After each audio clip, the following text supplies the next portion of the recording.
Il-prodotti tal-Benna issa għandhom dera ġdida.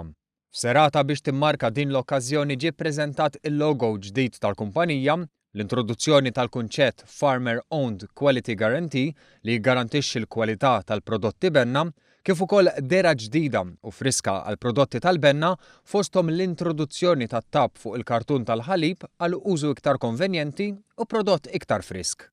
Il-kumpanija ippreżentat ukoll prodotti ġodda fosthom butir pur u ġobon Malti u irkotta friska anke bla lattosju għal dawk li jagħmilhom ħsara l-ħalib normali.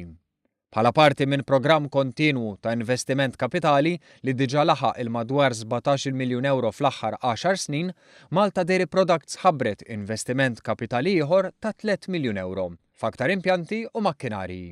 Proċess li se jagħti lok li l-kumpanija tkompli tipproduċi prodotti ta' kwalità għolja u tidħol fi swieq ġodda.